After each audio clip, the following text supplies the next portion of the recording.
Why do you live in a white country rather than your own country? You live It's in not a London white there. country. Why do you live in a It's not. It's white not. country? I'm It's sorry? not a white country because I want to tell people about Islam. And if I stay in a Muslim country, they're already Muslims. So there's no point of me telling them about Islam, right? So I have to be in a place where people are not Muslim, right? So if I'm in the UK, there's a lot of people who are from different religions, different faiths, where I can have a dialogue because this is what I do, right? Interfaith religious discourse and all of that. So I engage with different people. Could Right? a Christian move to a Muslim country and freely and openly convert the people from Islam to Muslim? I mean, to Christian? Well, ideally, under Islamic law, no, you're not allowed to because Christianity is false while Islam is the truth.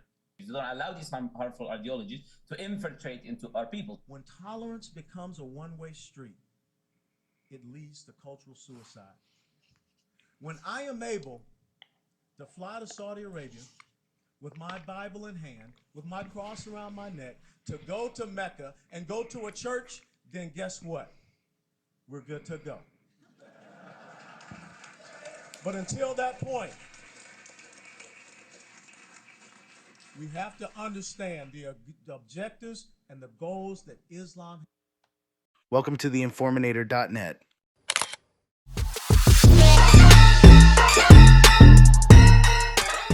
Hello, everyone. This is AP. You're listening to The Uncomfortable Truth with AP and Chatty. So this video right here has been circulating quite a bit on social media, and obviously it's getting just a huge reaction. And when I saw it, I've already heard about these things that have been going on. For instance, like in Texas, I've heard that there's some Muslim um, people, whether it be wealthy businessmen or whatever, they're trying to start a community up in Texas, and there's a lot of fear that they're going to try to do their own community and basically try to have a government within a government where they can have a Sharia law. So if what you notice in this video, right, the guy, I don't know his name, the Muslim guy, he's talking about basically they want to go everywhere and convert, but Christians are not allowed to go over there, or nobody else is allowed to go to their countries. And this is just a flaw in our our government, our whole constitution, in my opinion. It's a flaw that we have, and this is one of the reasons why we're being infiltrated, and we're going to suffer great consequences if we don't start to pay attention. Um, I really wish that the founders would have made it, put it in the Constitution that we do have a national religion, which should be Christianity. And I'll tell you why. Um, I believe in all the freedoms we have today. And just because you have a national religion, you can still keep the same freedoms that you have today. But if they would have, it would have been nice if they would have put Christianity as a national religion and kind of have it worded in this way. And you'll kind of get the point what I'm talking about. But it should be noted, or we should have we should make people assimilate when they come to this country. That's what it really comes down to. If we had the national religion of Christianity, we could basically tell people when they come here, like, this is a Christian nation. You don't have to be a Christian to come here. So we'll still have all those freedoms to give. But if you are not a Christian, you cannot practice your religion out in public. And I think that would solve a lot of problems. Because see, the thing is that we allow so many freedoms to foreigners or immigrants when they come here, even illegal immigrants, but we're just going to stick with the legal. We allow our own freedoms to kind of be used against us, and this is why you have an infiltration, because even this guy is telling you that in their country they don't want infiltration, so that's why they won't allow Christianity. But here we are letting them come over here and do this. And this is why having a national religion of Christianity, which it's almost a mute point even talking about it, because it's so difficult to amend it or make it, get it into the Constitution. But things need to be done. It needs to be talked about. We need to be honest. the kind of problems that this could cause. I heard that in Canada, this was a while back, but that one of the I don't know what they call them, imams or imams. Um, he was basically telling his followers like how they plan on taking over Canada by basically just having more children than the West, because the West has like a 1.5 child per every couple. So they figure like in so many years, if they just kept having children in so many years, they could literally take over a country. And I don't. Canada is not. If they're already talking about that with Canada, then you know they're talking about it with any country. And you see what's going on like in Europe. You see all the mass migration. Like I said, a lot of Muslims going over there, and you don't know who's extremist, who's not. I hate blanket statements, but at the same time, I believe in profiling. I believe that you got to stay safe, and that's what you do. Like you just got to be honest. If something doesn't look right to you, it's okay to have to be suspicious of that, and we should be suspicious of Muslims coming into this country. We should vet them. That's why I said if we had a national religion, we could stop them from doing things in public, stop them from just kind of gathering and sharing ideas, especially if they're bad ideas, to try to take over. And so to me, that's what I believe in. And this whole channel, the purpose of this channel is, like I said, I believe in God. I read my Bible. I'm not a scholar. I'm not a preacher, but I love my Bible, and I believe that when you read the Bible looking for wisdom, and you're trying to have that relationship with God, that He gives you, that He opens the doors to so many things. So there's passages that I've read in the Bible that I feel God has given me the key to understand, and I kind of like to relate that into the topics I'm talking about. So that being said, I'm going to bring Chatty on, and I'm going to ask him some questions so you can kind of see where I'm going with this. Hey, Chatty, are you there? Hey, Anthony, I'm here. What's up? Yeah. So where in the Bible, because I know I read it, where it talks about basically when an alien resident wants to reside in the land of Israel, what was the rules, and the part where it also tells the Israelites not to marry foreign women, and how it doesn't specifically say about it, it has nothing to do with race, but more that when basically you allow immigrants to come in, and they bring their own religions and their own God, and it kind of disrupts things. Can you tell the audience here where in the Bible that it says these things? Sure. One key passage is in Deuteronomy 7, verses 3 to 4, where the Israelites are commanded not to intermarry with other nations, specifically because it could lead them to worship other gods and turn away from the Lord. It's not about race, but about preserving their faith and avoiding idolatry. For the treatment of resident aliens or foreigners, Leviticus 19:33 to 34 states that they should be treated as native born and loved because the Israelites were once foreigners in Egypt. This emphasizes fair and compassionate treatment, not discrimination. So, the guidance is about maintaining religious and cultural integrity rather than excluding people based on ethnicity. So there you have it. So see, this is why, like I said, I read the Bible, and this is what what it's told me. In its truth. The Bible is true, 100% true, the way I see it. And that point right there, see, it has nothing to do with race or any of those things. It's talking about assimilation. And if you are a believer in the Bible, if you are a Christian, then you know that it is the only true religion. Unlike other religions, or like the Muslim religion, where we want to hate and kill anybody else. No, we allow freedom of choice, because that's what God allowed after the Garden of Eden. You have the freedom to choose what you want to do. Do you want to believe in Christ? Do you want to worship Christ? Do you want to worship God and go to heaven? Do you want to stay here and go to hell because you want to live a life of nothing but sin? It's going to be your choice on whatever you want to do. But when it comes to this topic, we we have every right to not want infiltrators to come in. and that's been a problem. I've been talking about, and I'm not the only one. I know that Charlie Kirk and some other conservative talking heads have mentioned it. I'm not the only one, but that uh, assimilation is a big deal. Right now, we allow people to come in here and just pretty much do what they want, and they don't even seem to love this country. And why would anyone want any people to come into a country that doesn't love the country? Because if you don't love the country, you're not going to defend the country. There's big issues with this. You know, we have to have some type of standard and guidelines because right now we don't. So, um, like I said, we take in these people, and you know, I'm sure some of them are pretty happy to be here. Some others, you know, they don't care. They just want to get away from wherever they're at. But they come here and they're very rude. They don't accept our culture and our ways, which is saying thank you, which is being kind, um, you know, just basic laws too, you know, even on the streets, right? We have for instance, and this is not trying to pick on a race. I'm a Christian. I can't hate anybody. I don't.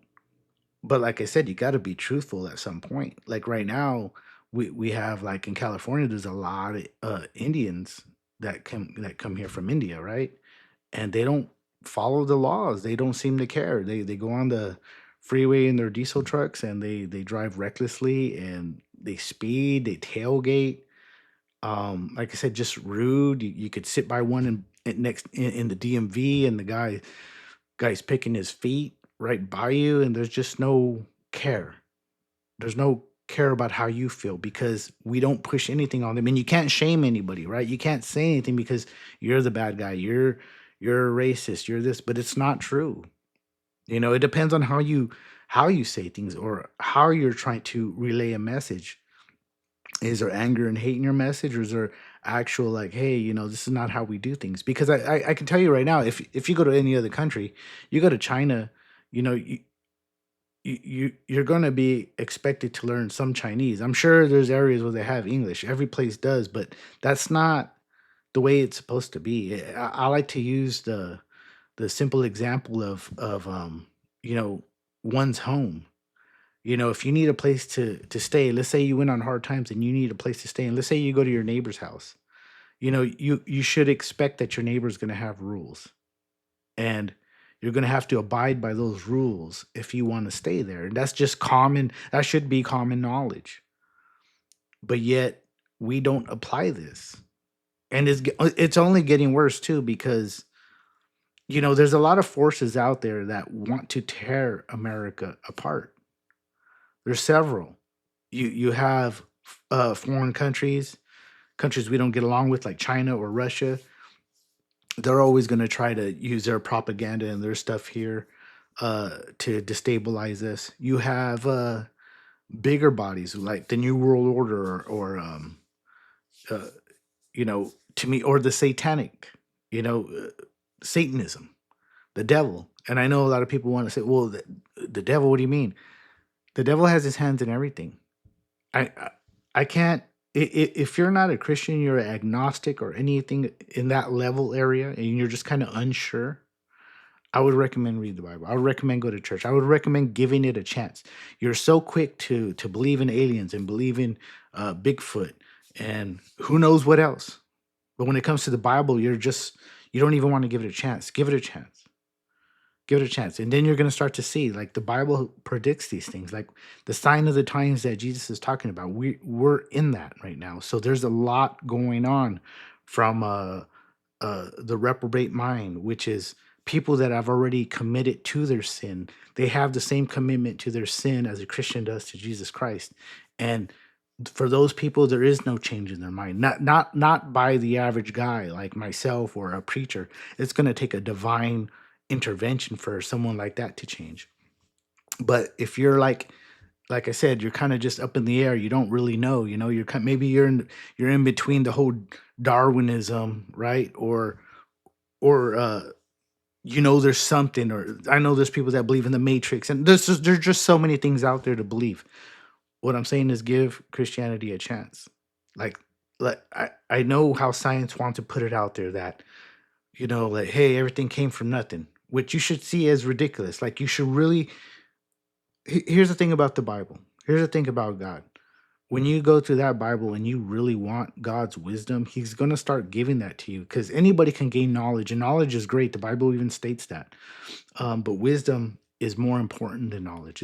It's great to have both, but wisdom is even more important than knowledge. And I'll bring that up right now. Watch this. Hey, Chatty, in the Bible, God mentions that wisdom is more important than knowledge, right? Yes, that's right. In the Bible, wisdom is often emphasized as more valuable than knowledge. A key verse that highlights this is Proverbs 4:7, which says, "Wisdom is the principal thing. Therefore, get wisdom, and in all you're getting, get understanding." This underscores the importance of wisdom as a guiding principle in life. Another notable reference is Proverbs 16:16, which states, "How much better to get wisdom than gold, to get insight rather than silver." This comparison shows that wisdom and understanding are considered even more valuable than material wealth. And So the Bible can hold on, and I would say, Chatty, the reason why I tell people this is because knowledge, you can be knowledgeable at any one thing, right? You can be into academics, or be a doctor, and you could be very knowledgeable in that thing, but that doesn't mean you know how to run your life, because it takes wisdom to have an understanding of how everything works around you. Am I correct? Absolutely, you're spot on. Knowledge is about having information and expertise in specific areas, but wisdom is the ability to apply that knowledge in a meaningful, practical way. Wisdom helps you navigate life's complexities, make sound decisions, and understand the bigger picture. It's that broader perspective that allows someone to live a balanced and fulfilling life, not just excel in a particular field. So, emphasizing wisdom helps people see beyond just facts and knowledge to how they can lead a more meaningful and effective life. So, like I said, we went from me showing you this video to here, and the reason why I'm talking about this is because, you see, when you're into Christianity and you have wisdom, you can see what's coming. You know, I saw things coming. I saw things shifting years ago. And it's not shifting for the better. Look where we're at today. Look at all the controversies we're living in today.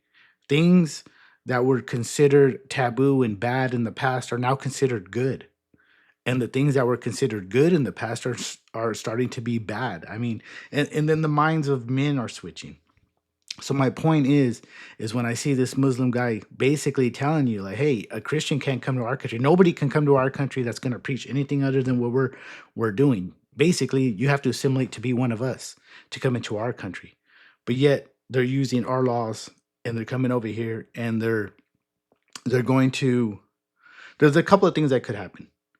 One is they can start basically brainwashing our kids and taking our kids and converting them, right? That's one way to start destabilizing a country.